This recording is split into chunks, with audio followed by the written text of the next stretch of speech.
আসসালামু আলাইকুম। শান্তনাজ কিচেনে আপনাদের স্বাগতম। আজকে আমি কবুতর আর কাঁঠালের আটি দিয়ে খুব মজার একটি রেসিপি তৈরি করব। আশা করছি ভিডিওটি ভালো লাগবে। চলুন ভিডিওটি শুরু করা যাক।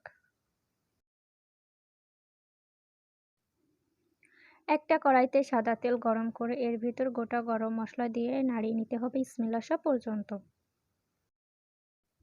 এবার এর মধ্যে 2 চামচ পেঁয়াজ বাটা, 1 চামচ রসুন বাটা, হাফ চামচ আদা বাটা, 1 চামচ কাঁচা ঝাল বাটা দিয়ে ভালো করে নাড়িয়ে নিতে হবে।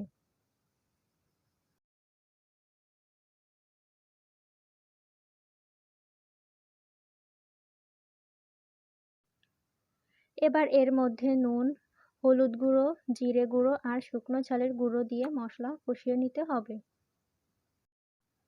এবার মাংসগুলো দিয়ে দিচ্ছি। আমি এখানে 2টা বাচ্চা কবুতর নিয়েছি।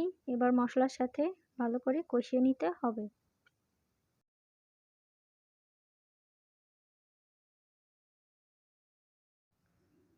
এবার এর মধ্যে দিচ্ছি 10-12টা কাঁঠালের আটি।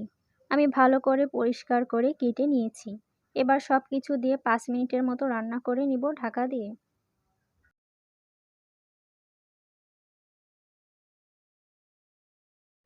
মাংসটা আমাদের কষানো হয়ে গেছে। এবার পানি দিয়ে দিচ্ছি 1 কাপের মতো। একটু নাড়িয়ে 10 মিনিট রান্না করে নিতে হবে। যেহেতু এখানে আমি বাচ্চা কবুতর নিয়েছি তাই বেশি সময় লাগবে না।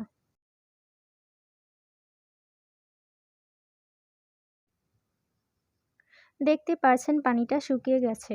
আমাদের মাংস রান্না করা শেষ। এবার একটি পাত্রে সার্ভ করে নিচ্ছি।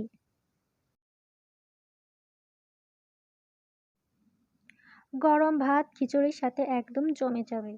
এভাবেই খুব সহজে তৈরি করতে পারবেন কবুতর আর কাঁঠালের আটির ভুনা। ভিডিওটি ভালো লাগলে লাইক, কমেন্ট, শেয়ার করতে ভুলবেন না। যারা আমার চ্যানেলে নতুন অবশ্যই চ্যানেলটি সাবস্ক্রাইব করবেন। ভালো থাকবেন সবাই। আল্লাহ হাফেজ।